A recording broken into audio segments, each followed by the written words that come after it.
我是瓜皮儿，闪电侠第7集前情提要，4大原力全部出现，神速力被贤者力量两者打成重伤，留在拜瑞的公寓里养伤。同时，哥谭市调过来的克里斯汀前来抓捕罪犯冰霜杀手。神速力入住的第一天，伙食大改。对他而言，做饭就是把一堆乱七八糟的食材通过加热改变分子状态，总比艾瑞斯那吃了要命不吃比要命还要命的煎饼要强得多呀。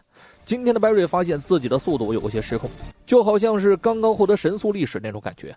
神速力表示这种情况和自己有关，他一直想通过增强白瑞的能力来回报恩情。简单的来说，就是白瑞的外挂变得实质化人性化。对此白瑞没有表态，他一时半会儿还习惯不了这个和母亲一模一样的人，或者说根本就不算是个人。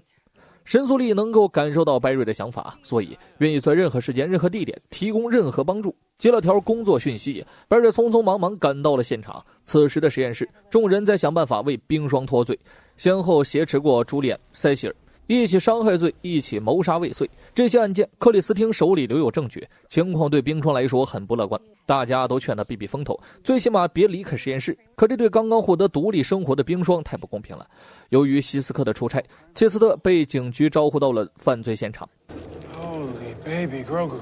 艾沃集团用来运输芯片的货车遭到袭击，现场物证已经被凶手冰封，驾驶员也惨遭分解。原本只能算是一场普通转化人袭击，但这件事儿和冰有关系，就变得不那么简单了。克里斯汀直接就给冰霜扣上了锅。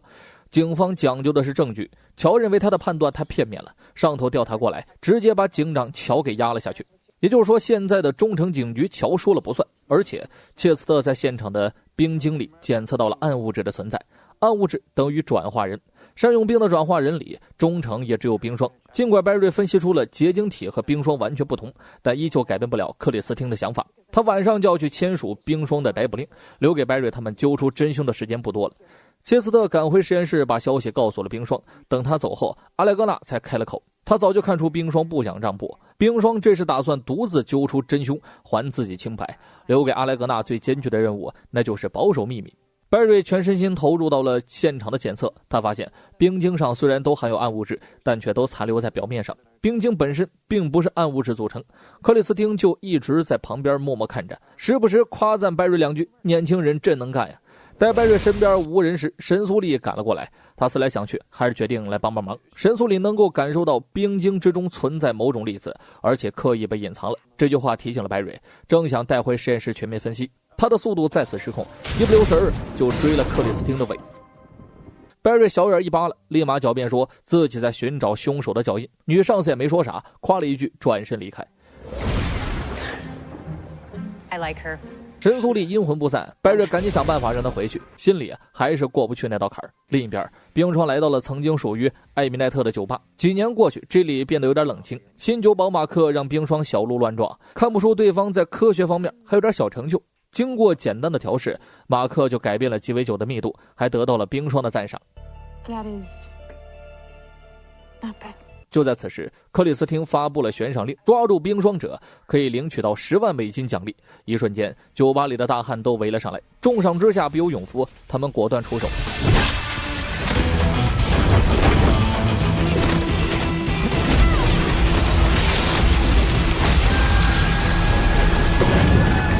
没出10息呢，大汉们全部睡了过去。这过程中，马克收起了冰霜的鸡尾酒，还顺带帮忙制服了一个，洒了一身酒水，得赶紧换个梯。看到冰霜两眼是彻底忘了闭，马克告诉他，城里来了新转化人，专门偷科研设备，感兴趣可以到119大街的破厂房看看，说不定会有线索。这铁爷们儿让冰霜一阵暗喜。克里斯汀霸屏各台新闻，这让切斯特想到那个男人，那个感动我的狗失业别想走的冷酷杀手。电脑还在分析冰晶内上的粒子因何而被隐藏。神速力感知到了白瑞的苦恼，再次前来相助。切斯特感觉他就像是恐龙战队里的佐藤，无所不知无所不能。神速力1秒钟就能分析出一切，但白瑞还是不想接受帮助，他不喜欢被人干涉。然而每当白瑞开始排斥神速力时，自己就会失控。这次更严重了，电脑上的数据全毁了。他大怒，认为神速力多管闲事，既然选中了我，那就让我自己解决。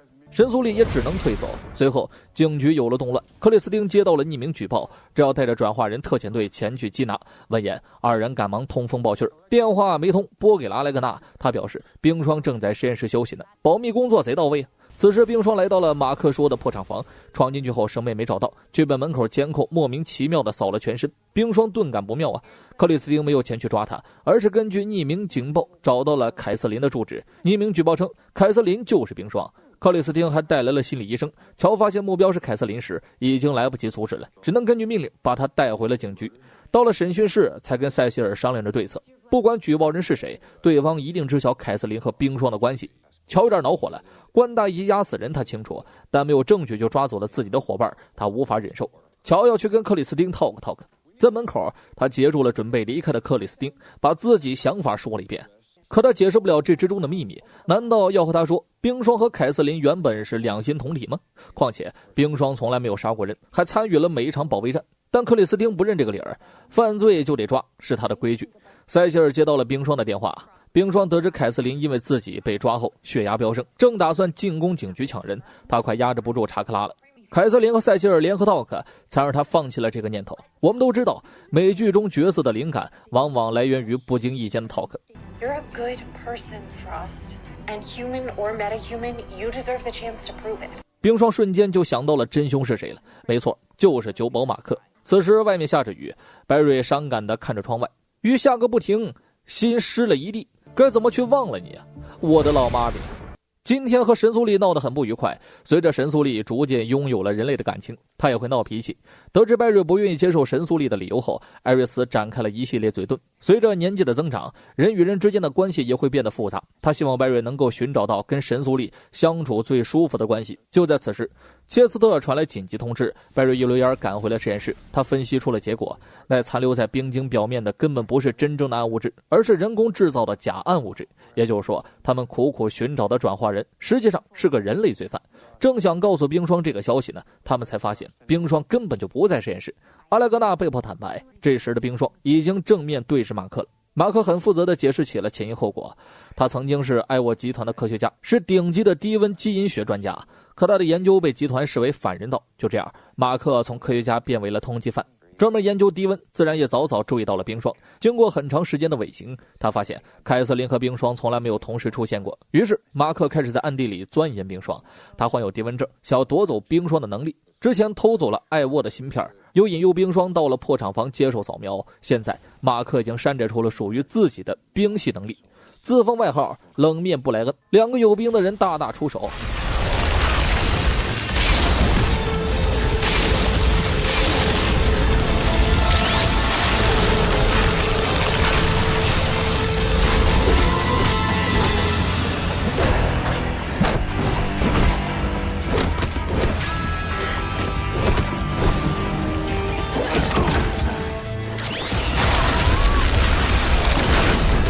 冰霜被马克封住了双眼，但他有着马克没有办法复制的东西——冰霜治愈。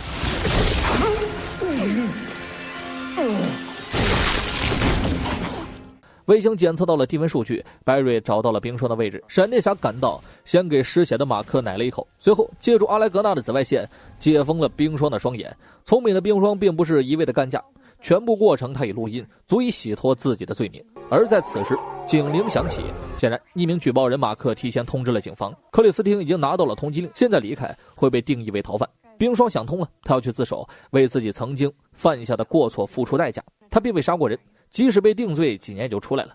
白瑞尊重他的选择，并没有出手阻拦。离开酒吧的冰霜被警方顺利逮捕，过程中他没有任何反抗。克里斯汀这个表情意味深长啊。折腾了一夜，凯瑟琳被无罪释放，冰霜暂时被关押等待庭审。鉴于他主动承认罪行并且保护过忠诚，法官说不准会从轻发落。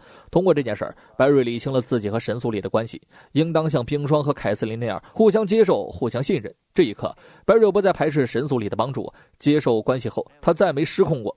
剩下的就是对付那三大原理，这次要和神速力并肩作战。到这里，闪电侠将进入春歇。我只想说一句，威尔斯，我恨你啊！没登场是要吃屏幕的。在这里向广大饭友咨询一下，显示器怎么做才比较好消化呀？第7集作为本月最后一更，内容方面倒没有前面那么多，但神速力这登场方式确实有这个味儿。如果后续白瑞的特效也改成这样，视觉上就能弥补 talk 了。这冷面布莱恩追溯到漫画的话，跟我们的老熟人冷冻队长斯纳特就有关系了。玩梗这件事，切斯特继承了希斯克提到《极速追杀》和《恐龙战队》2部作品。Dude, the 24-hour news cycle picked up on Kramer's John Wick Parabellum move. Yeah, I'm thinking I'm back. Yeah, I'm thinking I'm back. 前者是一只狗引发的血案，后者可能一部分90后小时候都看过，没看过的肯定也听过这首歌。